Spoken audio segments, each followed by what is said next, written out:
wassalamu ala sayyidil anbiya wal mursalin wa ala alihi wa ashabihi wa baitihi wa zurriyyatihi ajma'in.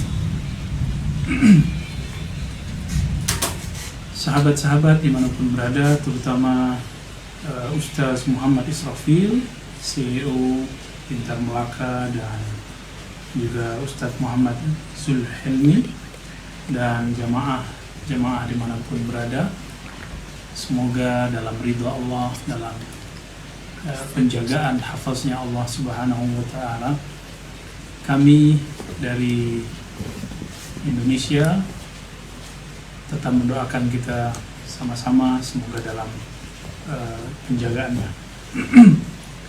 Tema kajian, topik kajian kita malam ini persoalan yang sederhana sebenarnya, tapi mungkin bagi sebagian orang yang tidak mengenal persoalan ini menjadi pelik, menjadi sulit, menjadi rumit. Di hadapan saya ada kitab Al-Ibana karya Al-Imam Abul Hasan Asy'ari yang ditahqiq oleh Dr. Fauqiyah. Kemudian ada kitab Al-Luma, dan yang paling penting ini kitab Tabyin Kazbil Muftari. Tabyin Kazbil Muftari Fima nusiba ila Imam Abul Hasan Asy'ari. Maka kajian kita akan membicarakan tema-tema yang berkaitan dengan isi kitab ini, hakikat akidah Ahlus Sunnah yang diriwayatkan oleh Imam Abul Hasan Asy'ari dan Abu Mansur Al-Maturidi. Ada beberapa soalan yang menjadi masalah di masyarakat awam, terutama yang dari kecil punya basic Ahlus Sunnah, tapi kemudian mulai diracuni oleh pemikiran-pemikiran yang tidak bertanggung jawab, tidak bersumber dengan keilmuan yang sahih, tapi berdasarkan waham dan zan, ya. Iyattabi'una illa zan. Mereka tidaklah mengikuti kecuali hanya persangkaan-persangkaan belaka. Sahabat-sahabat jemaat yang dimuliakan Allah, soalan pertama yang penting kita kemukakan adalah, apakah benar Al-Imam Abul Hasan Asy'ari mengalami 3 fase pandangan keagamaan seperti yang dituduhkan oleh kelompok Wahabiyah, atau di Indonesia kita biasa menyebut Salafiyah, di Malaysia kita biasa menyebutnya Wahabiyah, ya. Tidak usah malu menyebut. Kenapa? Karena mereka juga tidak malu dan tidak sungkan menyebut kita. Mereka hari ini dengan terang-terangan, dengan terbuka mengatakan akidah Asy'ariyah dhalah, akidah Asy'ariyah sesat. Lalu kita apakah akan diam? Tentu kita tidak boleh diam. Maka saya sangat appreciate kepada dua ustaz dan jemaah dimanapun, terutama yang di Malaysia, ada kesadaran, ada semangat untuk mengkaji kembali persoalan-persoalan yang penting ini. Lalu, benarkah Imam Asy'ari 3 daurah, ya, salas daur fi hayatihi ad-diniyah, dalam kehidupan keagamaannya? Nanti kita coba lihat apa yang dikatakan oleh imam-imam ini. Setelah saya lihat, ya, di kitab Tabyin Kazbil Muftari ini terkhususkan untuk Imam Asy'ari dan pengikut Imam Asy'ari dengan sanad yang bersambung, lalu dikumpulkan oleh Imam Al-Hafiz Hujjatul Huffaz Mu'arrikhus Syam Abul Qasim Ali bin Al-Hasan Hibbatullah Ibn Asakir Ad-Dimashqi. Beliau ini wafat tahun 571 Hijriah. Kitab ini menyebutkan siapa guru Imam Asy'ari. Siapa dari guru Imam Asy'ari, nanti kita tahu siapakah yang benar, Asy'ari 3 periode, 3 masa atau tidak, ya. Dari kitab ini kita lihat ternyata tidak ada ungkapan bahwa Imam Asy'ari 3 masa seperti yang difahami oleh kelompok Wahabiyah. Dalam artian yang pertama, Imam Asy'ari mengikuti akidah Mu'tazilah. Ini tuduhannya. Yang kedua, Imam Asy'ari mengikuti akidah Kullabiyah. Kullabiyah yaitu Imam Ibn Kullab, termasuk kelompok Sifatiyah di dalam kitab Al-Milal wan Nihal. Kelompok Sifatiyah berarti kelompok yang meyakini sifat tapi mentakwil. Kalau yang pertama tadi Mu'tazilah meyakini sifat, lalu sifat itu dinafikan dan dita'tilkan, lalu berbeda dengan takwil ya. Jadi sifat itu diyakini tapi sifat yang transenden ya, yang tidak boleh terbayangkan oleh pikiran. Mu'tazilah mentaktil, mengosongkan sifat Allah. Kelompok Kullabiyah mentakwil sifat Allah. Lalu yang ketiga, ini kata mereka bahwa Asy'ari berubah menjadi mengikuti ajaran Salafi, yaitu menolak takwil dan kemudian menjadi aqrabu ila aqidati as-salafiyah al-mu'asarah ya, dekat dengan akidah salafiyah yang diyakini salafiyah hari ini. Ketika kita rujuk, dari manakah asumsi, anggapan, kata-kata seperti ini? Setelah kita merujuk, kami menemukan bahwa ternyata di dalam kitab Al-Bidayah wan Nihayah Imam Al-Hafiz Ibnu Katsir rahmatullah alaih, beliau seorang Syafi'i, beliau juga berakidah Asy'ari sebenarnya. Ini terlihat dari dialog beliau dengan murid dan anaknya Ibnu Qayyim, Syekh Ibrahim Al-Jauziyah ya. Mereka ini bertengkar, lalu Ibnu Katsir mengatakan tubghidni min ajli anni Asy'ari, kamu memurkaiku karena aku seorang yang berakidah Asy'ari, begitu kata Ibnu Katsir.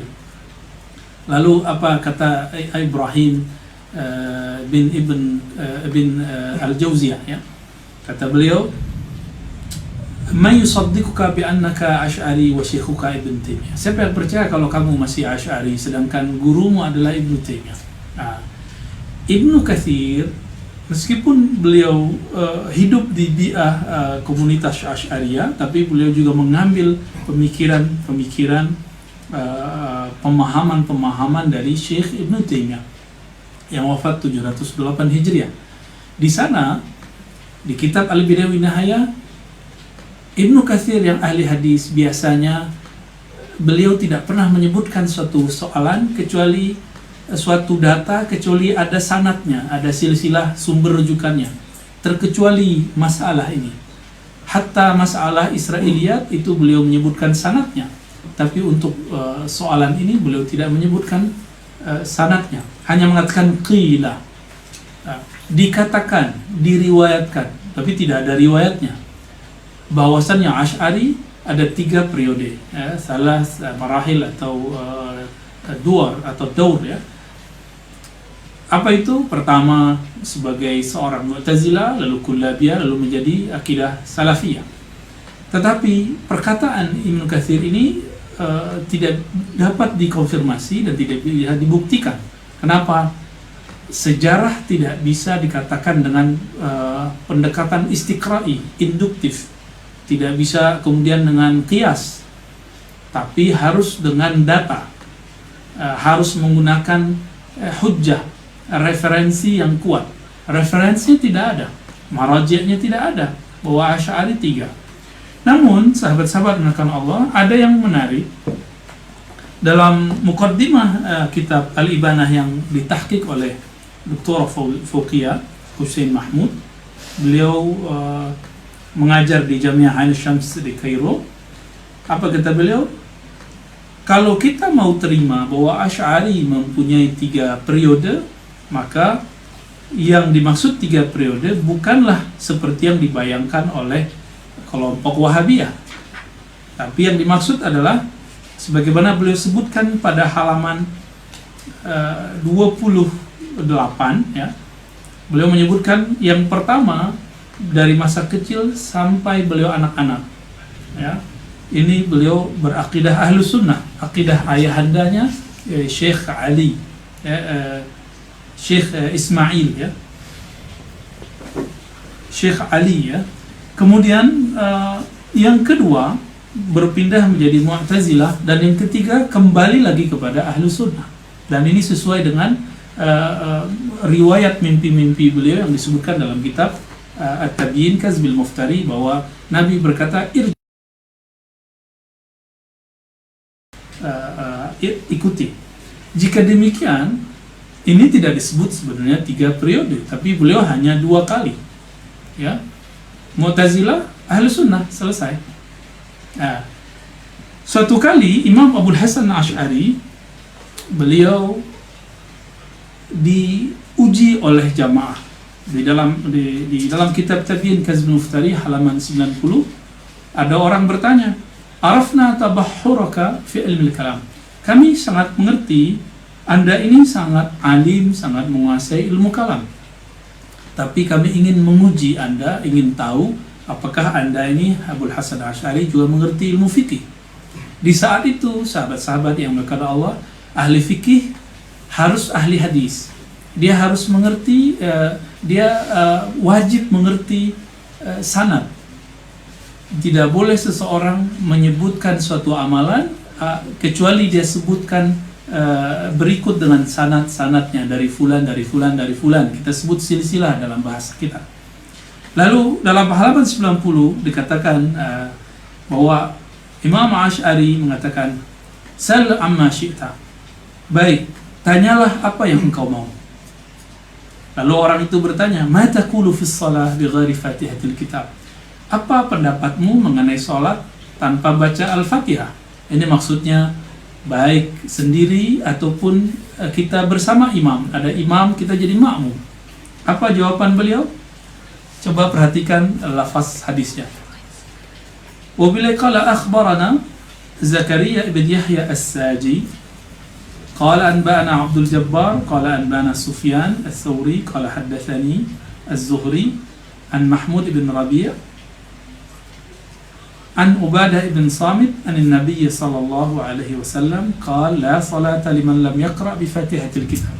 Hadis ini diriwayatkan oleh imam-imam kita dari Bukhari, Muslim, Abu Daud, Tirmizi dengan lafaz yang berbeda, lalu Ibnu Majah dan Darimi, begitu juga Imam Baihaqi dan imam-imam yang lain. Coba perhatikan apa kata beliau, akhbarana Zakaria ibn Yahya as-Saji. Ternyata beliau belajar sedari kecil sampai kemudian dewasanya kepada Zakaria ibn Yahya as-Saji. Siapa Zakaria ibn Yahya as-Saji? Beliau adalah murid dari Imamuna Ahmad ibn Hanbal, pendiri mazhab, pengasas mazhab Hanbaliyah. Beliau juga murid daripada Imam Al-Qarabisi, sahabat Imam Ahmad yang di kemudian hari mereka berdua berdebat, ya, kemudian tidak hubungan mereka kurang baik. Lalu beliau juga berguru kepada Imam Al-Muzani dan imam-imam yang lain, termasuk Tahawi, ya, semasa dengannya. Maka dari imam-imam tadi, Imam Al-Qarabisi, Ahmad ibn Hanbal, Al-Muzani, Imam Zakaria bin Yahya as-Saji meriwayatkan akidahnya dari dari tiga imam tadi dari Imam Syafi'i dari Malik dari Nafi' dari Ibnu Umar dari baginda Nabi sallallahu alaihi wasallam. Maka terjawablah di sini 2 soalan sekaligus, siapakah guru beliau dan marhalah fase-fase kehidupan beliau, ya. Ini sangat menarik, sahabat-sahabat Allah. Jadi beliau hafal sanad, hafal sanad, hafal semua yang dibutuhkan oleh seorang muhaddis dan ahli fiqih, sehingga beliau mengatakan akhbarana Zakaria bin Yahya as-Saji. Baik. Lalu siapa lagi gurunya? Dalam kitab Imam As-Subki, Tajuddin As-Subki, disebutkan beliau juga berguru kepada Ad-Dabbi Al-Jumahi, kepada Imam Ruwaim, kepada Imam Abdul Qasim Al-Junaidi, Imam Junaid, ya. Dan secara tahun sangat mungkin, ya. Kita melihat juga beliau belajar kepada Ibn Surayj dan macam-macam ulama, ya. Berdasarkan itu semua dan kitab-kitab ini, tidak ada satupun ulama Ahlus Sunnah yang bermanhajkan Asy'ariyah Maturidiyah meriwayatkan 3 fase masa beragama Imam Asy'ari seperti dituduhkan dan dikhayalkan oleh kelompok Wahabiyah. Jadi khayalan itu zon, la sanadalah, la marja'alah, tidak ada sumbernya, ya. Itu persoalan yang pertama yang sekaligus menjawab soalan yang siapakah guru Imam Asy'ari, ya. Imam Zakaria As-Saji juga meriwayatkan hadis, beliau juga meriwayatkan tentang ilmu yang disebut ilmu rijal, ya, ilmu mengenai kualitas rawi-rawi hadis. Tapi ini tidak banyak kita bahas. Lalu siapakah lagi gurunya? Karena beliau pernah mempunyai ayah tiri, kan ibundanya menikah setelah ayahnya wafat, ibundanya menikah dengan Abu Ali Al-Jubai. Maka beliau mengambil manhaj Mu'tazilah dari ayah tirinya bernama Abu Ali Al-Jubai. Nah, jadi beliau berguru juga ke Abu Al-Jubai itu pada fase beliau seorang Mu'tazilah. Nah, sedikit kita mundur, Imam Asy'ari diperdebatkan kapan lahirnya. Apakah beliau lahir di tahun 240, 250 atau 260? Ini perdebatan. Namun saya mentarjihkan, menguatkan beliau lahir di antara tahun 50 sampai 60. Kita ambil tengahnya 255. Berarti sangat mungkin beliau belajar kepada As-Saji, karena As-Saji wafat di akhir-akhir abad ke-3 Hijriah. Sangat mungkin beliau belajar kepada Imam Junaid, Imam Ruwaim. Begitu juga mengambil manhajnya Mu'tazilah, lalu kemudian beliau menyadari ada keanehan, keganjilan, mukhalafah, ya, kesalahan-kesalahan yang kemudian beliau membuat kritik sendiri, dan kritik-kritiknya banyak disebutkan dalam kitab Tabyin Kazimil Muftari. Salah satunya kisah yang masyhur yang kita sering dengar. Jadi Imam Abul Hasan Asy'ari dalam berguru kepada Abu Al-Jubai kemudian mempertanyakan satu kaidah Mu'tazilah. Nah, disinilah beliau keluar dari akidah Mu'tazilah. Apakah itu? Suatu kali Abu Ali Al-Jubai yang sangat alim di kalangan Mu'tazilah, ternyata kealimannya diuji oleh muridnya sendiri dan juga anak tirinya. Beliau mengatakan Allah hanya menginginkan kebaikan bagi hambanya.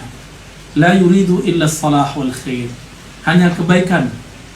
Apa kemudian pertanyaan Abul Hasan Asy'ari? Wahai ayahanda, wahai guruku Abu Ali Al-Jubai, jika memang Allah pengen kebaikan, bagaimana dengan jika ada tiga persoalan masalah yang terjadi pada seseorang, pada tiga orang.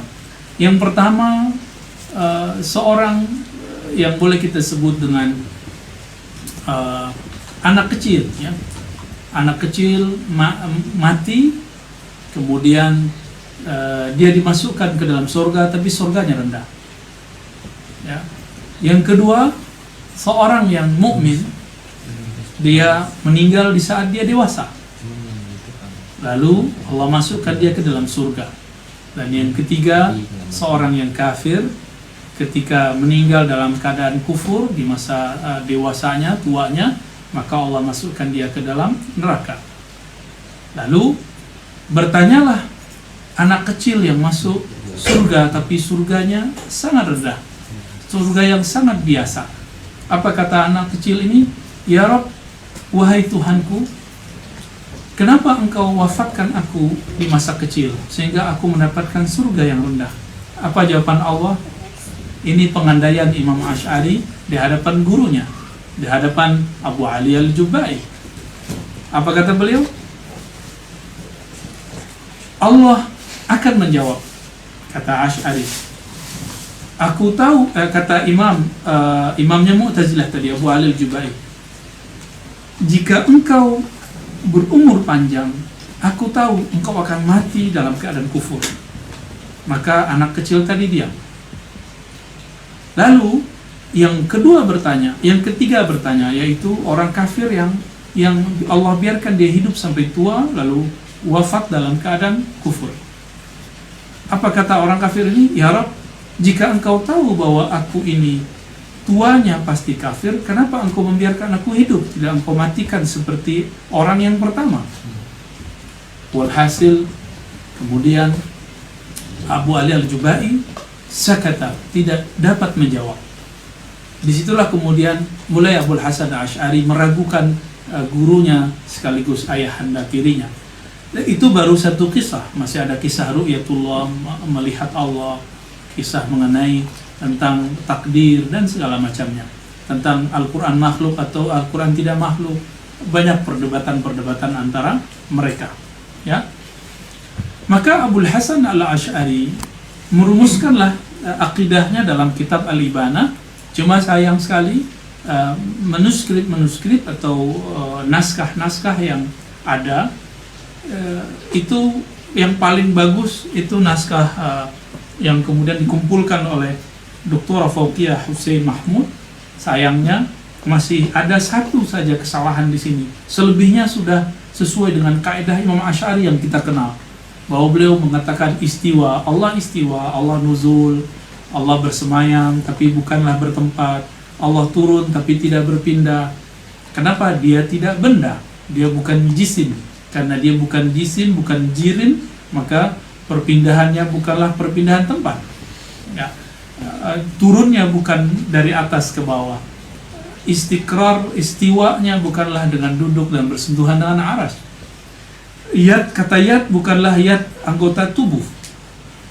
Namun sayang, hatta di manuskrip ini masih ada lafaz yasaqinal arsh, wahai yang berada di atas aras. Sebenarnya lafaz ini pun jika kita sudah kembali ke kaidah awal, Allah bukanlah benda, bukanlah jisim, maka tidak menjadi permasalahan besar. Tetapi ini kemudian akan digiring oleh kelompok Mujassimah, baik Mujassimah dulu ataupun sekarang, untuk mengatakan Asy'ari seorang yang meyakini seperti kami.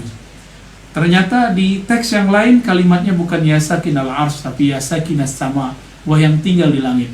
Ini menunjukkan bahwa teks ini masih mutarid, masih terjadi kontradiksi. Namun ada yang lebih kuat, yaitu kitab Al-Lumah. Kitabul Lumah fi raddi ala ahli az-zayghi wal bid'ah.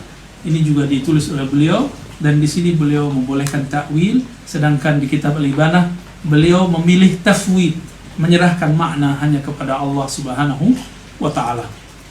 Lalu sahabat-sahabat yang dimuliakan Allah, dari mana munculnya istilah sifat 20? Pengistilahan sifat 20 adalah kesimpulan dari ulama-ulama mutaakhirin terhadap jumlah-jumlah sifat yang sudah dirumuskan oleh Imam Abul Hasan Asy'ari dan juga Al-Maturidi. Dulu tidak disebut angkanya 20 atau 13 sampai sifat ma'ani atau dilengkapi dengan sifat ma'anawiyah lalu menjadi 20. Dulu mereka hanya menyebutkan, ya, Allah bersifat ma'ani dengan sebutan Allah punya ilmu, hayat, ya, qudra, irada, ya, kalam, sampai akhirnya. Tapi tidak dihitung. Baru pada zaman Imam As-Sanusi semua itu dihitung lalu dijadikan sebutan akidah sifat 20. Jadi pengistilahan ini lebih populer, lebih masyhur setelah zaman Imam As-Sanusi yang kemudian menulis satu kitab berjudul Aqidah As-Sanusiyah atau Ummul Barahid. Ummul Barahid ini merupakan ringkasan dari Aqidah Sanusiyah Al-Wusta, Al-Wusta ringkasan dari Al-Kubra.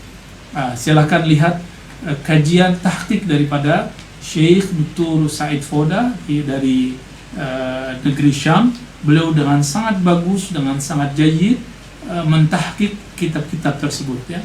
Dan ini saran beliau, semacam nasihat beliau ketika kita ingin mempelajari kitab-kitab matan, kitab-kitab teks. Jangan langsung masuk ke syarah. Mulailah daripada teks itu sendiri, ketika tuntas maka baru kemudian kita masuk ke dalam syarah. Atau ketika kita muskil, ada suatu persoalan muskil dari teks, baru kita masuk ke dalam syarah atau hasyiah. Sehingga kitab-kitab itu segera khatam dan segera faham dengan cara yang syamil, yang komprehensif. Lalu sahabat-sahabat makan Allah, ada pertanyaan juga mengenai tadi, ya, kitab Al-Ibanah, ya. Apakah kita menggunakan kitab Al-Ibanah?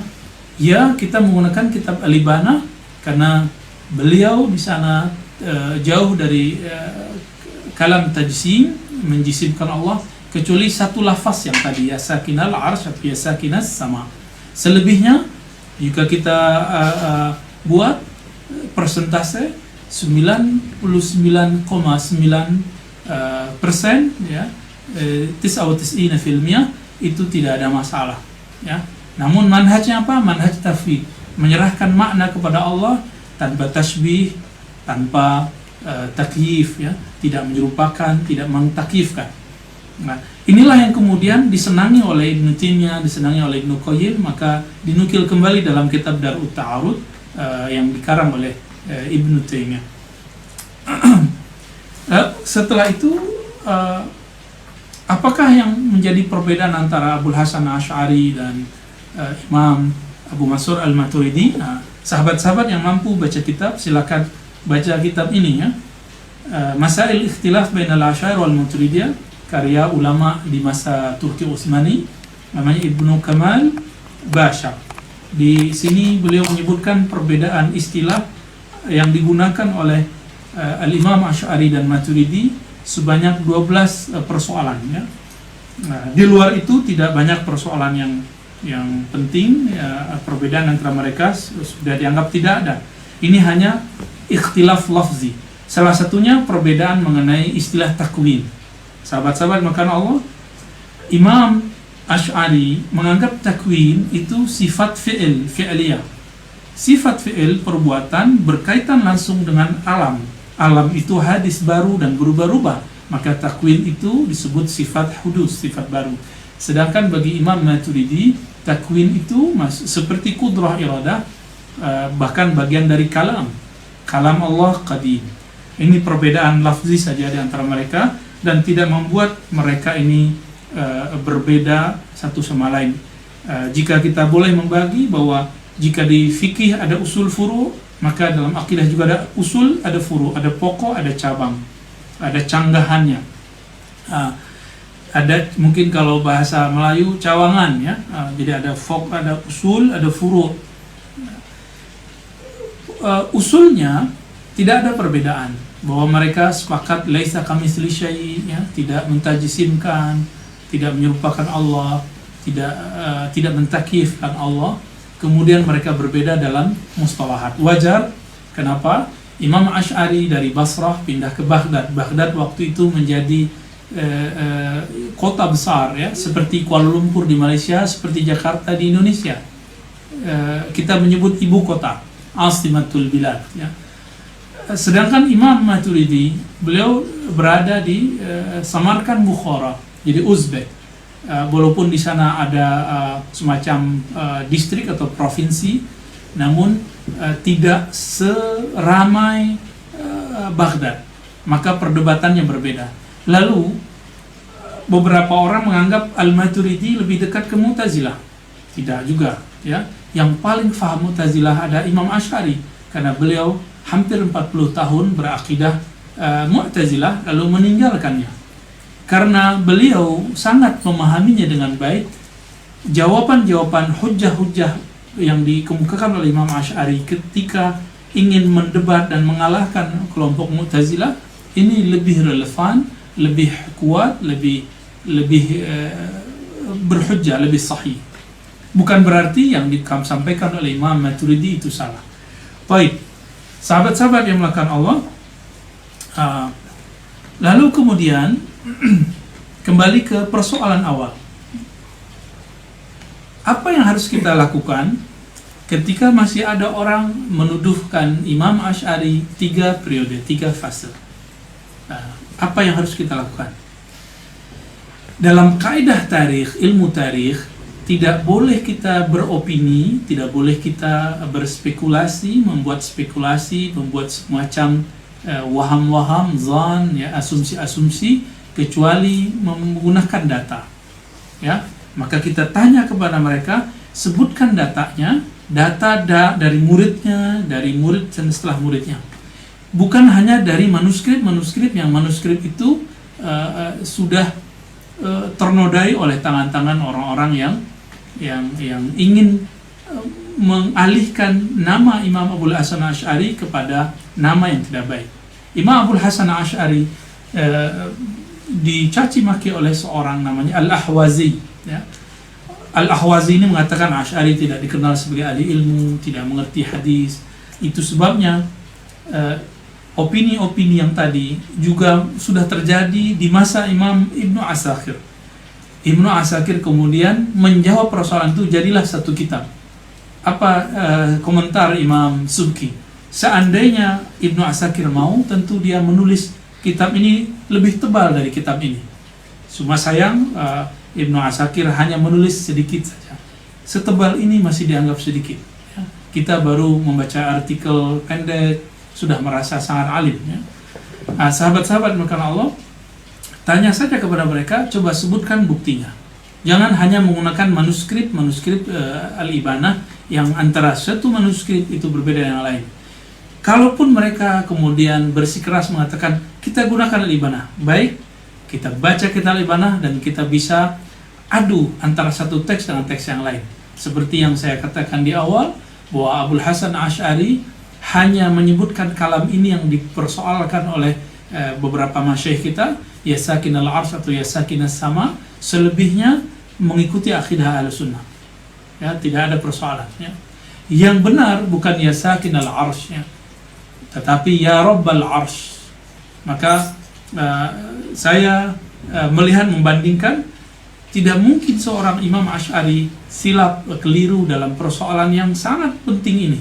Di dalam Al-Quran tidak ada lafaz sakinal arsy, di dalam hadis tidak ada lafaz sakinal arsy. Beliau mengatakan kepada Al-Barbahari, akidahku adalah akidah Ahmad. Tapi Al-Barbahari meriwayatkan lafaz yang lain dari gurunya dari Imam Ahmad, bahwa Imam Ahmad tidak seperti Asy'ari. Tapi Asy'ari meriwayatkan dari As-Saji bahwa akidah dia sama dengan Imam Ahmad. Berarti di situ ada dua interpretasi, dua penafsiran, dua periwayatan antara riwayat Imam Asy'ari dan riwayat Al-Barbahari. Kitab Al-Ibanah ditulis oleh beliau untuk ditunjukkan kepada Al-Barbahari dan juga kelompok Hanbaliyah yang lain yang mereka berbeda haluan dengan Imam Asy'ari. Berdasarkan ini, sahabat-sahabat maka Allah, kita mengatakan apa yang dikatakan oleh Imam Subki, bahwasannya akidahnya Imam Abul Hasan Asy'ari itu adalah nafsu aqidati Imam Ahmad, sama dengan akidah Imam Ahmad, nafsul aqidah, yani ay aqidatuhuma sawa. Dan itu juga akidah Imam Syafi'i. Maka kita bisa membuktikan lagi dengan kitab Ahlul Riwayat Imam Al-Baihaqi dalam kitab Al-I'tiqad. Ya, kitab Al-I'tiqad merupakan kitab yang sangat orisinal, jadi sahih, menyebutkan akidah Imam Asy'ari, lalu dikomparasi dengan riwayat kalam Imam Syafi'i dan kalam-kalam Imam Salaf yang lain. Lalu sahabat-sahabat yang dimuliakan Allah, bagaimana dengan jika kita menyebut sifat 20 yang wajib, 20 yang mustahil, lalu kemudian Nabi juga 20, ada 4 yang wajib, 4 yang mustahil, lalu Allah 1 jaiz, kemudian Nabi Muhammad 1 juga jaiz, sehingga menjadi aqidatu al-khamsin, aqidah 50. Apakah pengistilahan ini salah? Tidak, itu cuma untuk mentashilul murid, memudahkan murid, ya. Itu sebabnya sebenarnya kita tidak mempermasalahkan jika Wahabiyah membagi tauhid menjadi 3. Tapi kita mempermasalahkan ketika mereka mengatakan bahwa dalam definisi tauhid yang 3 tadi, uluhiyah, rububiyah, asma wa sifat, yang dikemukakan oleh kelompok Wahabiyah, yang paling benar cuma mereka, bahwa hanya mereka lah yang bertauhid uluhiyah, sedangkan selain mereka hanya sampai kepada rububiyah. Yang lain seperti kelompok musyrik, falasifah, sufi, ahlu kalam, itu tidak sampai kepada akidah tauhid uluhiyah, hanya sampai kepada tauhid rububiyah. Ini tentu berlebihan. Ini akan mengeluarkan banyak orang Islam, banyak umat Islam, banyak para imam ahli hadis dari akidah Ahlussunnah. Ya. Namun jika kita konsisten dengan kaidah mereka, lau kana khairan lasabaquna, jika ini baik itu mereka sudah ada yang dahulu. Coba datangkan satu bukti saja. Adakah di antara hadis Nabi, di antara tabi'in, di antara sahabat tabi'in, kemudian tabi'ut tabi'in, ulama salafus saleh yang pernah membagi tauhid menjadi 3? Jika ada, silakan datangkan. Jika tidak, maka fal yanzur ar-rajul fi nafsi, ya. Maka lihatlah, sebenarnya yang bermasalah itu kita akidah Ahlussunnah Asy'ariyah atau mereka akidah Salafiyah Wahabiyah. Baik sahabat-sahabat melakukan Allah, terakhir saya mau menyampaikan bahwa apa yang akan membuat kita tambah yakin bahwa akidah Ahlussunnah yang diriwayatkan Imam Asy'ari inilah yang dianut oleh ulama-ulama Ahlussunnah, ahli hadis, ahli fiqih, mutaakhirin yang sangat masyhur. Bukankah sahabat-sahabat jemaah mengenal sosok syakhsiyah yang bernama Al-Hafiz Al-Faqih An-Nawawi, Imam Nawawi yang berasal dari Damaskus.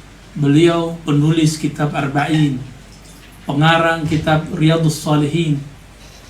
Kitab ini juga digunakan oleh kelompok Wahabiyah Salafiyah meskipun mereka memberikan syarahan, penjelasan, uraian yang berbeda dengan maksud Imam Nawawi. Sebagai contoh, Imam Nawawi menyampaikan satu hadis, "Man ahdatsa fi amrina hadza ma laysa minhu fawarat." Imam Nawawi membagi bid'ah menjadi dua secara nilai, buruk dan baik, secara hukum menjadi 5, mulai dari hukum wajib sampai kepada hukum mubah. Tetapi mereka tidak mau, mereka bersikeras mengatakan kullu bid'atin dhalalah, semua bid'ah sesat. Ya. Lalu kita lihat apakah akidah Nawawi, akidah Imamuna An-Nawawi adalah akidah Asy'ari. Dan dengan tidak sopannya seorang imam mereka mu'asirin bernama Syekh Albani bi'ilmi al-aqidah, tidak mendalami ilmu aqidah, sehingga beliau keliru. Siapakah yang tidak mendalami? Albanikah atau Nawawi? Imam Nawawi mempunyai guru sangat banyak sekali, ratusan guru, baik dari fan ilmu aqidah ataupun ilmu hadis, bahkan ilmu fiqih, sehingga beliau bergelar dengan lakop-lakop yang luar biasa, Al-Hafiz, Al-Faqih, ya, bahkan mujtahid. Lalu teman-teman sahabat yang makan Allah, bukankah kita mengenal imam yang bernama Ibnu Hajar Al-Asqalani yang paling dahsyat mensyarah kitab Sahih Al-Bukhari? Beliau berakidah Asy'ariyah. Namun mereka tidak terima, lalu mereka, bahkan Syekh bin Baz dan murid-muridnya menulis buku kecil mengenai penyimpangan Ibnu Hajar Al-Asqalani dari akidah Salafiyah.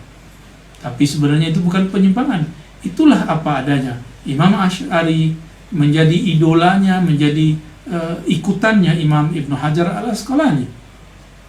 Dan yang paling luar biasa, sahabat-sahabat karena Allah, ini jarang dibahas orang, tapi saya sudah pernah bahas di lain waktu. Apa itu? Periwayat Sahih Bukhari bernama Imam Abu Dzar Al-Harawi. Imam Abu Dzar Al-Harawi sahabat daripada Imam Ad-Darqutni. Mereka ini berguru kepada Imam yang kita kenal sekarang dengan Al-Baqillani di Baghdad. Abu Dzar Al-Harawi ketika di perjalanannya pergi haji, safarnya manasikul hajj dari Hira, kemudian berangkat sampai di Baghdad. Sampai di Baghdad ketemu sahabatnya Daruqutni mengajak, "Ayo kita ke Imam Sunnah." Bertemulah Imam Baqillani. Lalu Daruqutni tidak menjelaskan dengan detail, dengan terperinci siapa sebenarnya Imam Baqillani ini. Ketika pulang, Imam Abu Dzar Al-Harawi, periwayat penghafaz Sahih Bukhari, bertanya, sebenarnya orang ini siapa? Dijelaskanlah orang ini ahlu sunnah, melawan ahli bid'ah, mau berhujjah untuk mengalahkan orang-orang yang menyebarkan bid'ah di kota Baghdad. Walhasil, esok harinya Imam Abu Dzar Al-Harawi, guru besar dari peminat Sahih Bukhari di zamannya, belajar kepada Imam Daruqutni, Imam Baqillani. Setelah itu beliau melanjutkan perjalanan haji dan umrah ke Haramain. Di sanalah beliau mengajar Sahih Bukhari dan akidahnya diajarkan akidah Imam Baqillani. Siapakah Baqillani? Baqillani berguru kepada Imam Al-Bahili. Imam Bahili berguru kepada Imam Abul Hasan Asy'ari. Berarti jarak mereka dengan Asy'ari sangat dekat sekali. Abu Dzar Al-Harawi berguru kepada Hamuyah, ya, juga Al-Jarudi daripada Al-Firabri langsung mengambil Sahih Bukhari daripada pengarang penulis kitab Sahih Bukhari, Al-Imam Abu Abdullah Muhammad bin Ismail Al-Bukhari. Berarti sahabat-sahabat karena Allah, akidah Imam Asy'ari, akidah Ahlussunnah ini hanya penamaan saja. Hakikatnya akidah beliau adalah akidahnya ahli hadis. Tidaklah dipandang berbeda oleh Daruqutni, tidaklah dipandang berbeda oleh Imam Al-Harawi. Itulah sebabnya kelompok Mujassimah mutaakhirin mengatakan la'anallah Abu Dzar Al-Harawi. Mereka melaknat Abu Dzar Al-Harawi. Kenapa? Karena murid-muridnya ini membawa Sahih Bukhari ke Maghrib. Di sana mereka menyebar Sahih Bukhari, sekaligus mereka mengajarkan akidah Ahlus Sunnah Imamuna Abul Hasan Asy'ari. Semoga kita tambah faham akidah imam kita, pemahaman kita tidak goyah, dan ini bukanlah ta'assub, bukanlah fanatisme. Kita hanya menjelaskan sebagaimana ada hadis riwayat Bukhari, ada fikih riwayat Syafi'i, maka ada akidah riwayat Imam Asy'ari. Wa sallallahu ala nabiyina Muhammad. Mungkin apabila ada soalan diskus yang mau disampaikan, silakan. Ya, baik. Ada Bu. Silakan operator. Baik, Bu. Ustaz Ini Faiz. ada banyak pertanyaan yang masuk sebetulnya, Silakan tapi dipilih. sudah kita saring oleh tim admin. Ada pertanyaan dari pihak Malaysia. Yang pertama, banyak dari kalangan Salafi mengatakan Asy'ariyah itu menganggap Allah ada di mana-mana. Nah, bagaimana pandangan Buya terkait hal ini? Ma hadza illa buhtanun azim. Ini tidaklah kecuali kebohongan yang nyata, wa jahlun murakkabun, ya. Kejahilan tapi sangat terstruktur, ya. Itu sebabnya mereka tidak pernah faham akidah Asy'ariyah. Coba buka semua kitab Imam Asy'ari. Coba buka kitab semua akidah Asy'ariyah, baik jalur ahli hadis Imam Baihaqi, ada begitu juga jalur ahli kalam Imam Fakhruddin Ar-Razi. Ada kitab Ta'sisut Taqdis, ada kitab tafsir Mafatihul Ghaib, ada karya Subki, ada karya yang sangat banyak sekali, Ibnul Ala Al-Bukhari dan lain-lainnya. Sampai Imam Sanusi, sampai Imam Nahrawi, Imam Bajuri, bahkan Sadatuna Al-Azahira Al-Yawm, ya. Tidak ada satupun yang mereka meyakini Allah di mana-mana. Ini tanda bahwa mereka ingin ingin mengkritisi akidah Asy'ariyah, tapi mereka tidak memahami permasalahan sebenarnya, tidak memahami inti persoalan. Maka perlukah kita menanggapi itu? Kita tidak perlu menanggapi, kita perlu meluruskan. Yang meyakini akidah bahwa Allah fi kulli makan, Allah di semua tempat, itu adalah akidah Jahm bin Safwan. Jahm bin Safwan ini sudah dirad oleh ulama-ulama Ahlussunnah, termasuk Imam Asy'ari itu merad beliau, dan juga Imam Baqillani dan semua kelompok Asy'ariyah menolak akidah bahwa Allah ada di mana-mana. Bahkan kitab yang tipis yang disyarah oleh Imam Nawawi Al-Bantani, salah satu mufti Syafi'i di Makkah, beliau gurunya orang-orang Melayu dulu di abad ke-19 dan 20 di tanah Haramain. Beliau berguru ke Imam Nahrawi, Jazuli, terus tidak ada satupun di situ dalam kitab kecilnya Fathul Majid bahwa Allah ada di mana-mana. Jangan-jangan mereka tidak faham akidah Asy'ari, mereka tidak faham akidah Jahmiyah, lalu mereka menyamakan antara Asy'ariyah dan Jahmiyah. Ya, wallah ya ta'ala yani bari'un min dzalik. Allah Maha suci dari itu. Ya, lanjut. Baik, Bu, pertanyaan berikutnya masih dari orang yang sama, yaitu perbedaan takwil istiwa Asy'ariyah mutaakhirin dengan Mu'tazilah mutaakhirin. Karena kalangan Salafi selalu membawa perkataan Imam Abul Hasan Asy'ari tentang yang mentakwil istaula adalah Mu'tazilah. Oke. Ya, di kitab Al-Ibana beliau betul berkata menolak lafaz istawa ditakwil menjadi istaula. Di kitab ini ditulis memang seperti itu. Namun beliau menolak kelompok salafiyah bahwa istawa itu berarti istiqrar, menempat, yang mumasah, yang bersentuhan, dan ulu, jihatul ulu, makan, tempat. Beliau juga menolak itu. Maka beliau mengatakan bila kaif, tidak ada kaif, ya. Lalu apa perbedaan takwil Mu'tazilah dengan takwil Asy'ariyah? Bahkan Imam Asy'ari. Imam Asy'ari memberikan dua manhaj, dua tariqah.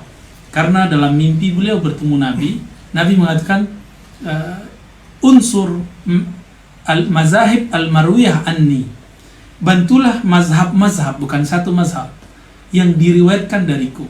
Berarti Rasulullah sendiri pun dalam mubasyarat yang diterima oleh Imam Abu Hasan Asy'ari menyebutkan tidak hanya satu mazhab dari baginda Nabi sallallahu alaihi wasallam. Kelompok Mu'tazilah baik dahulu ataupun sekarang wa mutaakhirin itu sama. Mereka mentakwil tapi maksud mereka adalah menta'til. Takwil mereka artinya menta'til. Takwil artinya memindahkan lafaz dari yang zahir kepada makna yang lain, tetapi mereka kemudian menghapus maknanya, mengkosongkan. Ini yang disebut ta'til. Apa arti ta'til? Menafikan, menolak sifat. Contohnya, Mu'tazilah mengatakan Allah tidak bersifat istiwa, padahal istiwa itu sabit fil Quran. Jadi takwilnya Mu'tazilah itu artinya menolak sifat-sifat tersebut. Adapun takwil di kalangan ulama ahlu sunnah Asy'ariyah yang juga diberikan oleh Imam Asy'ari itu bermakna dua. Pertama, takwil yang qarib. Ini penjelasan guru saya Maulana Syekh Hasan Hitu hafizahullah, masih hidup. Takwil yang pertama takwilun qarib, takwil yang dekat. Apa takwil yang dekat? Kalafaz yadun, yad secara hakiki itu anggota tangan, anggota tubuh bernama tangan ini. Lalu kita mengatakan yaduhu la kayadina atau yaduhu bila kaif. Yadnya bukan seperti yad kita dan yadnya tanpa kaif. Bukanlah, dan di sini dikatakan yadnya bukan jarihah. Dalam kitab Ibanah beliau mengatakan yadnya bukan anggota tubuh. Ini merupakan takwil, tapi disebut takwil yang qarib, takwil yang dekat, dengan menafikan tasbih, artinya memindahkan makna yad yang dipahami orang Arab, berarti anggota tubuh manusia, tangan, lalu ke makna yang bukan tangan manusia. Ini merupakan takwil yang qarib. Lalu ada takwil yang ba'id. Nah, takwil yang qarib ini disebut kemudian tafwid, menyerahkan maknanya kepada Allah. Lalu yang kedua, takwilun ba'id, takwil yang lumayan jauh, yang agak jauh, tapi masih dalam kaidah ahli bahasa dan diterima oleh ahlu akidah. Apakah itu? Memindahkan maknanya dari makna hakiki ke makna majazi, lalu menerima lafaz istaula. Teman-teman, walaupun Asy'ariyah belakangan mutaakhirin mengatakan istawa benar istaula, tapi berbeda dengan istaula versi Mu'tazilah. Mu'tazilah mengatakan istawa artinya istaula, menguasai, dengan menolak kata istiwa. Paham? Sedangkan Asy'ariyah mutaakhirin menyebutkan makna istawa, istaula. Istawa artinya menguasai, istaula, istilah, dengan artian menguasai tanpa menafikan, menegasikan, menolak sifat istiwa. Ini dua perbedaan. Paham ya, insyaallah ya. Jadi ini perbedaan signifikan antara Mu'tazilah dan Asy'ariyah. Semoga tidak sakit kepala ya. Ya, masih lanjut. Ya, lanjut. Tafadhol. Ini ada pertanyaan yang sepertinya penanya ingin sangat memperjelas kedudukannya. Jadi ada satu penanya dari Facebook, apakah selain ahlu sunnah dalam tanda kurung Asy'ari Maturidi berarti kulluhum finnar seperti hadis 73 golongan? Bagaimana menjelaskan kepada aliran Islam selain ahlu sunnah, dalam hal ini Asy'ari Maturidi, tentang makna hadis tersebut? Kita tidak boleh memastikan diri kita paling benar. Kita boleh mengatakan kami benar, tapi tidak boleh mengatakan kita paling benar. Ini perbedaan antara Ahlus Sunnah Asy'ariyah dengan orang yang mengaku Ahlus Sunnah tapi mereka menyesatkan kelompok Asy'ariyah. dan mereka merasa paling benar, ya. Kita mengatakan apa? Akidah yang kami riwayatkan melalui jalur Imam Asy'ari dari As-Saji dari tiga gurunya tadi, Muzani, Ahmad bin Hanbal, Karabisi dan lainnya. Mereka dari Syafi'i terus bersambung muttasil kepada baginda Nabi. Insya Allah ini berusaha mencapai kebenaran yang telah diriwayatkan oleh para imam. Maka kita berdoa semoga Allah meridhoi akidah kita. Apakah ini menunjukkan kita tidak yakin? Kita sangat yakin. Tapi yakin itu bertingkat, ada ilmu yakin, ada hakul yakin, ada ilmu yakin, ada ainul yakin, ada hakul yakin. Ya? Hakul yakin menurut saya itu hanya diperoleh oleh para wali-wali Allah, para ahli ma'rifatullah, ya, ahli rohani. Sedangkan ahli kalam rata-rata kebanyakan mereka sampai kepada ilmu yakin. Ya. Nah, kapan mereka tahu ini paling benar? Ketika mereka sudah menjadi kekasih Allah tersebut. Ya. Jadi ketika Nabi mengatakan kulluhum finnar, semua masuk neraka kecuali satu kelompok, kita bukan mengatakan kamilah orangnya, tidak, tapi kita mengatakan kami muridkan dari guru kami, dari imam kami, bahwa inilah akidah yang dimaksud oleh Rasulullah. Namun kita tidak boleh menutup kemungkinan ada di luar sana ada manhaj lain yang meriwayatkan hal yang berbeda. Inilah adab yang diajarkan oleh Imam Malik ketika mazhab beliau ingin dijadikan mazhab resmi di pemerintahan, di kerajaan, ya. Baik. Baik, selanjutnya Bu ya. Dari sini. Oke, fadhal. Baik Bu ya, ini ada satu pertanyaan kali ini dari YouTube. Ini tentang Rasulullah saat ini.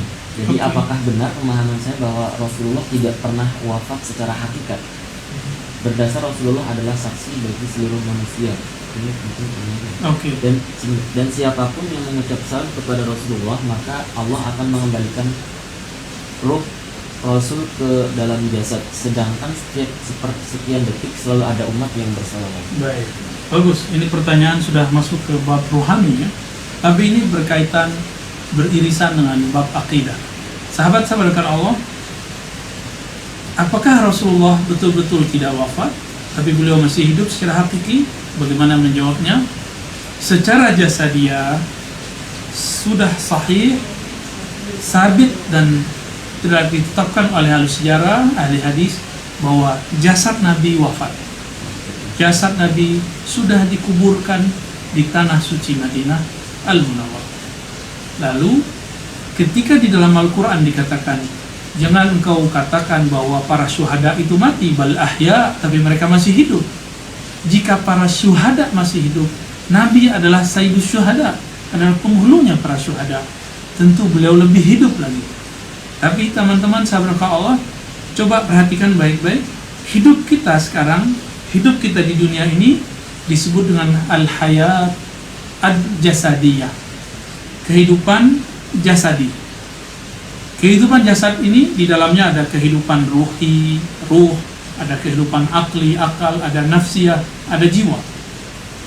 Di saat kita mati, yang mati kullu nafsin dha'iqatul maut, jiwa kita mati sehingga terputuslah hubungan rohani dengan tubuh. Tubuh kembali kepada tanah, ruh dan jiwa kemudian meneruskan perjalanannya masuk ke kehidupan selanjutnya. Inilah yang disebut al-hayah al-barzakhiyah, kehidupan barzakh. Jadi di manakah Rasulullah hidup hari ini? Hidup di alam, di hayat barzakhiyah, di alam barzakh. Jadi beliau hidup tapi hayatnya barzakhi. Barzakhi berarti alam antara dunia dan kebangkitan nanti di akhirat. Dan itulah yang dimaksud ahya'un rabbihim. Sahabat yang makan Allah, coba perhatikan lagi. Jika Jibril itu bisa datang kepada siapapun karena dirinya adalah ruh, dan semua umat kita sepakat, semua ulama kita sepakat bahwa baginda Nabi lebih mulia daripada Jibril, tentulah Sayyidina Nabi lebih mudah datang kepada umatnya daripada Jibril datang kepada umat Nabi Muhammad SAW. Inilah makna hadis, man sallama alayya, ya, siapa yang mengucapkan salam kepadaku, Raddallahu ilayya ruhi, Allah kembalikan kepadaku rohku, fa'arudda alaihi salam, maka aku menjawab nanti salamnya. Kehidupan apa itu? Kehidupan barzakhiyah, kehidupan yang di alam barzakh. Dan kehidupan di alam barzakh, Nabi tidak lagi terbebani oleh urusan fisik, urusan jasad, urusan jasmani. Kehidupan beliau murni, ruhani. Oleh karena itu, beliau tidak terbebani oleh apapun.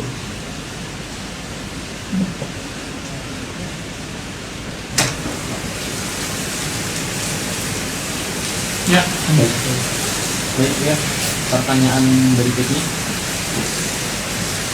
Baik, pertanyaan berikutnya dari Al-Basir Rauhani.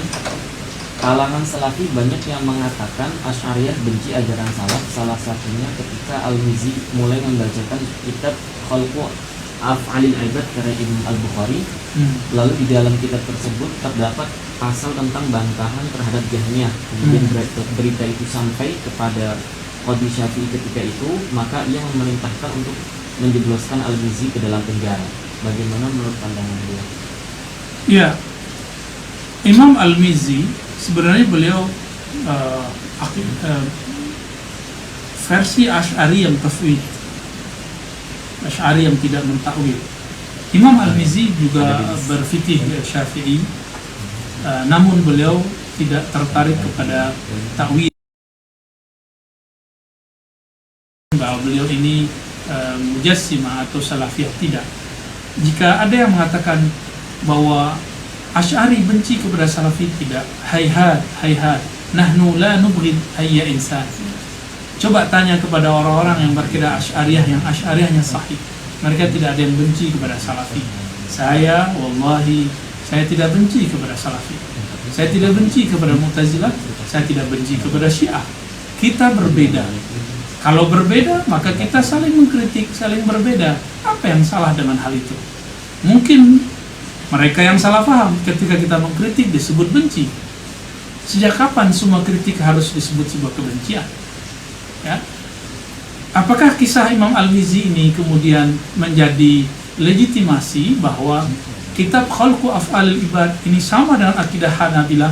Tidak. Kita boleh buka, saya punya kitabnya. Di saat kita berziarah ke kita mendapatkan tahqiq-tahqiq yang lain. Khalqu Af'alil Ibad itu berbeda riwayatnya dengan beberapa riwayat Hanabilah dari Imam Ahmad. Ya. Imam Ahmad menolak, mengatakan kalam Allah makhluk, atau kata beliau, kalau orang mengatakan kalam Allah tidak makhluk, ini muhdats, bid'ah, karena Nabi tidak pernah kufur, karena itu bertentangan dengan kalam Rasulullah. Pengarang kitab Khalqu Af'alil Ibad, di dalam kitab itu beliau mengatakan talaffuzuna bil Quran makhluk, pelafazan kita, pembacaan kita, tilawah kita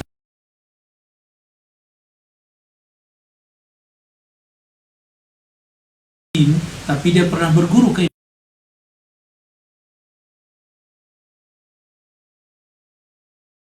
sebenarnya kitab Khalqu Af'alil Ibad itu aqrabu ila al-Asy'ari daripada Salafi. Ini bisa di waktu ke depan, di tempat yang lain nanti saya akan membedah, membacakan isi kitab tersebut, apa maknanya, insya Allah.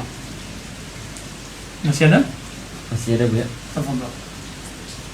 Kita nanti sampai jam 9:30. Oke. Insya Allah. Pertanyaan berikutnya, apakah kitab Imam Abul Hasan Asy'ari yang dipalsukan hanya ibanah saja? Bagaimana dengan kitab Maqalatul Islamiyyin? Ya, boleh dapat diulangi? Apakah kitab Imam Abul Hasan Asy'ari yang dipalsukan hanya al-ibanah saja? Bagaimanakah dengan kitab Maqalatul Islamiyyin? Ya, kita tidak mengatakan ini pemalsuan atau apapun, tapi ini periwayatan.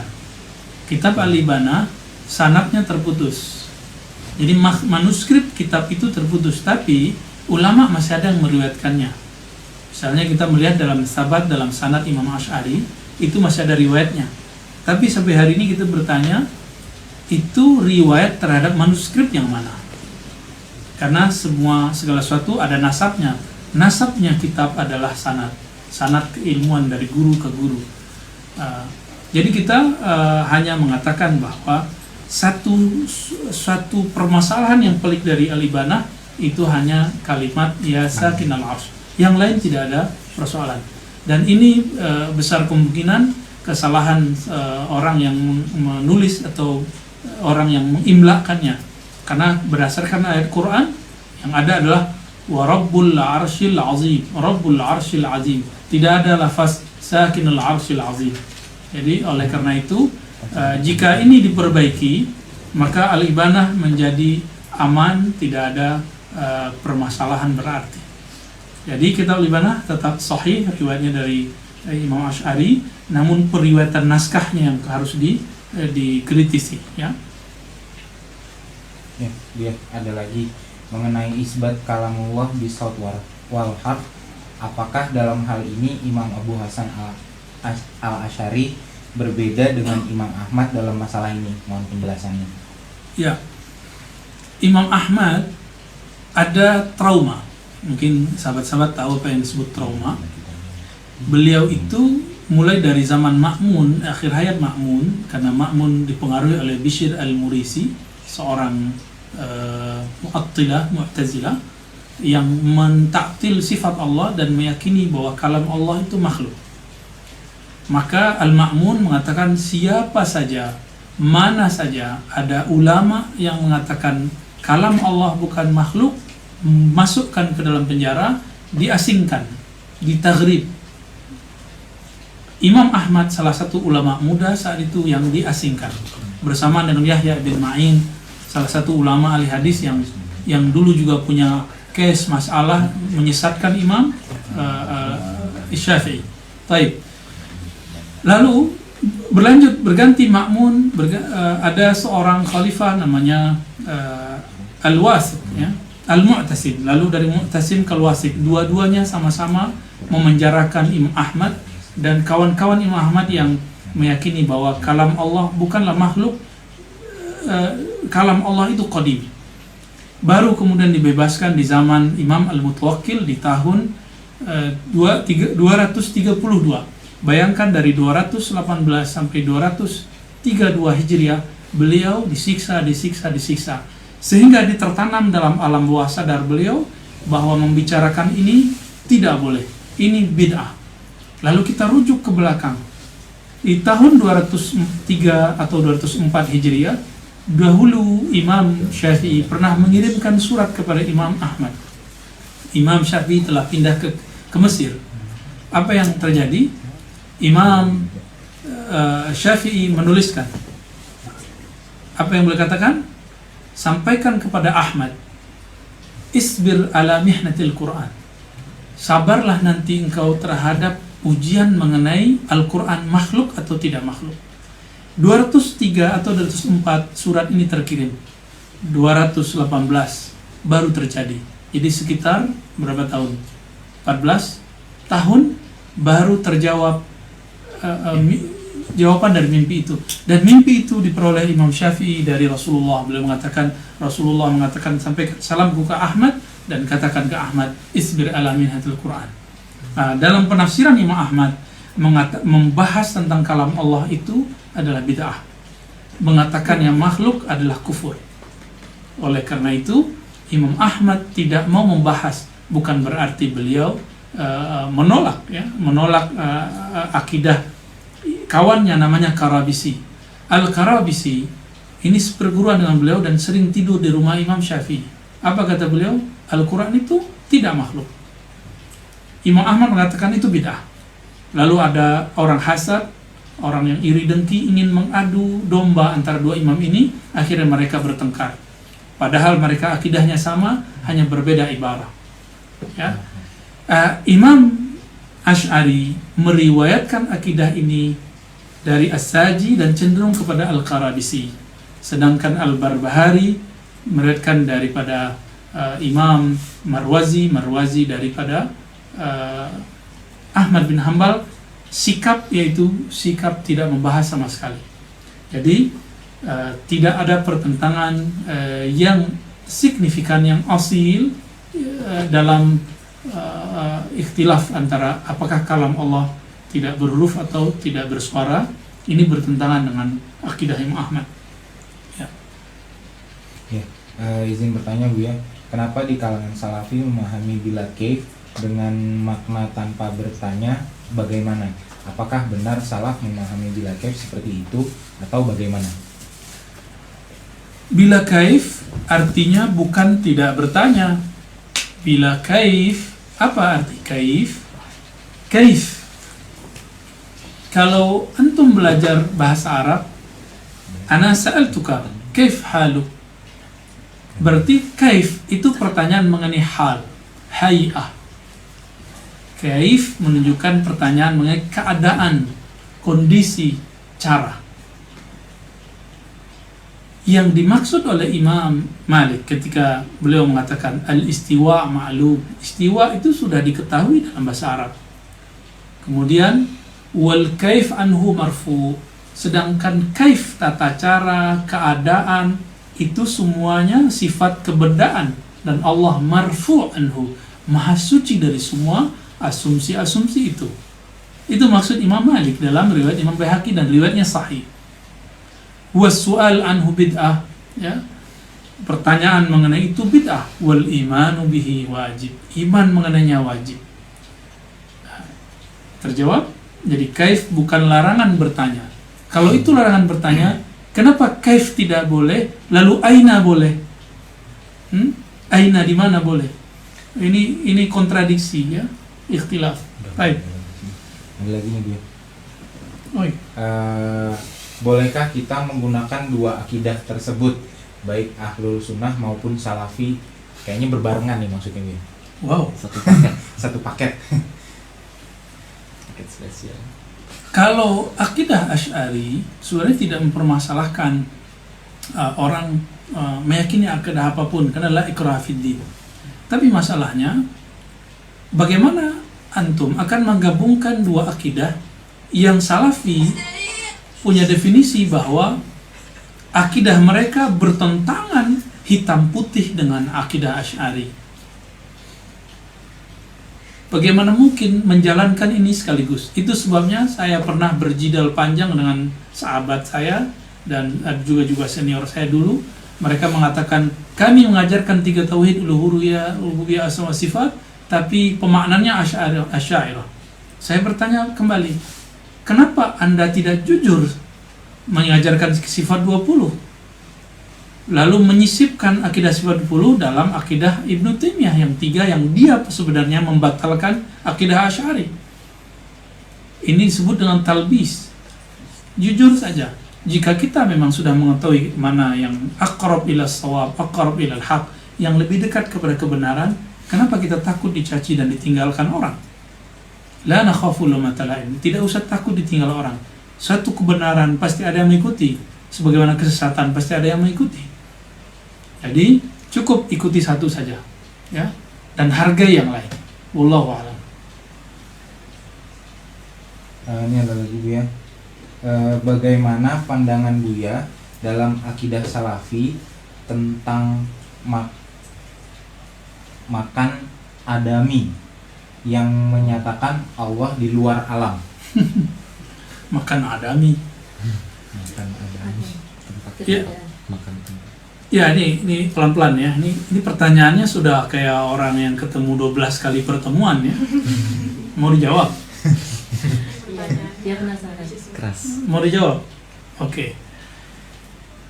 Apabila sudah faham bahwa Allah Ta'ala bukan benda, berarti Allah terbebas daripada sifat Benda. makan, sifat-sifat benda, yaitu tempat. Makan artinya tempat, adami, tempat tapi tempat ketiadaan. Sekarang saya tanya, bukankah dua istilah ini tanakut, kontradiktif? Makan, tempat, tapi tempatnya tidak ada. Cuma ada di pikiran dia. Kalau ada di pikiran dia berarti ada. Ya, ini sama dengan, jadi Salafiyah Wahabiyah mengikuti Imam Ibnu Taimiyah yang dulu mengharamkan falsafah dan menyesatkan Mu'tazilah, tapi memakan kesesatan Mu'tazilah. Apa itu? Mu'tazilah mengatakan al-adamu syai'. Al-adam syai'. Ma mana al-adam? Ketiadaan itu sesuatu. Ketiadaan itu sesuatu. Tiada itu sesuatu. La yaquluha illa majnun. Yang berbicara begini hanya orang yang majnun, yang gila. Kenapa? Tiada kok disebut sesuatu. Sesuatu itu lawan dari adam, berarti wujud. Bagaimana seseorang bisa memikirkan sesuatu yang tiada atau membayangkan al-makan adami? Ini kan akidahnya Ibnu Abil Izz yang diulang oleh pengikut-pengikutnya hari ini. Ketika Imam At-Tahawi membersihkan akidah Tahawiyah, akidah ahli hadis dari keyakinan bahwa Allah bertempat, ta'ala Allah 'anil hudud wal ghayat, ya. Lalu di ujung ada wal jihatus sit. Allah Maha Suci, terbebas daripada hudud, had, batas, ghayat, ujung, arkan, ya, jawarih, dan juga 6 arah. 6 arah yang berarti 6 tempat. Tempat di depan, di belakang, kanan, kiri, atas, dan bawah. Lalu apa kata Ibn Abil Izz? Dia mencoba mentalbis, memalsukan makna Tahawi, lalu mengatakan yang dimaksud adalah al-makan adami, al-makan i'tibari. Ada beberapa istilah-istilah yang dia sebutkan. Itu semua istilah ahlul kalam yang dia haramkan, tapi dia memakainya dan menelannya sebanyak itu, ya. Wallahu a'lam bishawab. Ya, ada lagi nih Buya dari saudara Firman Hamdani. Assalamualaikum Afwan, kita dari Indonesia. Kita mau tanya, kitab apa saja yang menjadi sandaran Abuya dalam kajian malam ini, Afwan? Baik, pertama Al-Ibanah yang ditahqiq oleh Fauqiyah, Doktora Fauqiyah, dan kita sudah menyebutkan di situ di mana khalalnya, di mana kelemahannya cuma satu saja ketika dia mengatakan ya sakin al-arsh. Selebihnya 99,9% itu bisa dipakai. Kemudian Al-Luma, di situ beliau menerima ta'wil, ya. Kemudian Tabyin Kazbil Muftari karya Imam Ibn Asakir, dan kalau persoalan takwid tadi ada di Ibn Kamal Basha yang menjadi mufti di zaman Utsmani. Lalu ada kitab yang tangan saya nggak nyampe megangnya, Khalqu Af'al al-Ibad karya Imam Al-Bukhari. Lalu ada juga kitab Tajuddin Subki Tabaqat Syafi'iyah, dan kitab-kitab yang lainnya. Lanjut. Khalas wala masih ada? Gimana Faiz? Di YouTube ada sih beberapa. Coba dipilih mana yang relevan. صوتك مسموع في؟ لا صوتك يدخل Insya Allah ya. Ini dia mungkin menarik ini. Dari salah satu pengunjung di YouTube. Jadi kalau ditanya Allah itu ada di mana? Tuh, berarti gagal lagi tuh. Kalau Allah disebut ada, terus ada di mana? Teman-teman, pertanyaan Allah di mana itu pertanyaan yang terjebak kepada kegagalan memahami makna jisim. Itulah sebabnya juga kenapa ulama Ahlus Sunnah Asy'ariyah ketika membahas wujud memulainya dari bab jisim. Apa arti jisim? Benda. Benda itu ada hukumnya, yaitu tempat, gerak, diam, warna, disebut jauhar, arad, ya. Allah itu bukanlah suatu jisim, bukan salah satu benda. Inilah makna lam yakun lahu kufuwan ahad. Inilah makna laisa kamitsli syai'. Maka pertanyaan kalau Allah ada, di mana Allah? Ini pertanyaan orang yang menjisimkan, membendakan Allah. Coba saya tanya, ketika kita menghitung, di manakah hitungan itu? Ketika kita jatuh cinta, di manakah cinta itu? Ketika kita sakit, di manakah sakit itu? Jika ini pun tidak jelas, tidak ada ketentuannya, apalagi Allah yang menciptakan semua rasa dan semua makna tadi. Baik, naktafi? Ada Masih ada? lagi dia izin bertanya, dari Al-Fakir Praya. Hmm. Kenapa salah satu kitab Melayu, kalau tidak salah Anak Kunci Surga karya Abdul Qadir Al-Mandili justru menuliskan trilogi Tauhid ala Ibnu Taimiyah? Apakah berarti beliau Wahabi?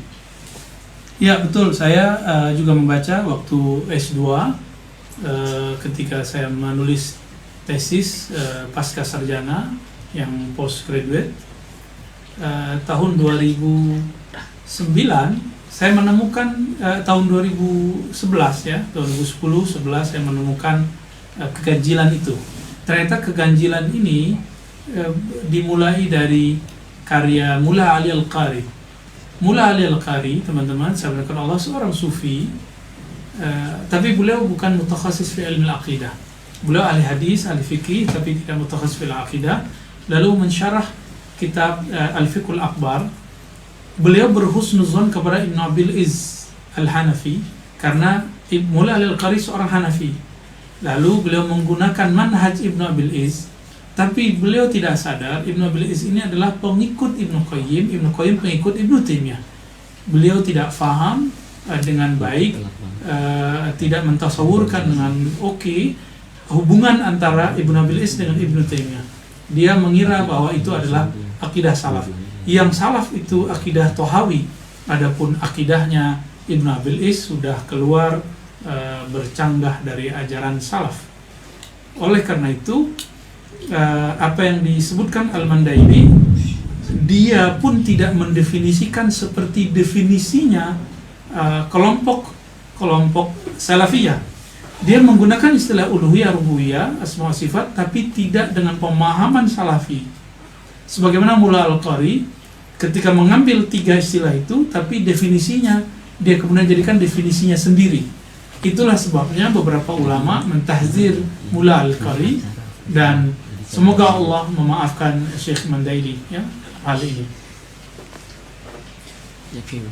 Baik sahabat-sahabat karena Allah, teman-teman di Malaysia, semoga diberkahi Allah.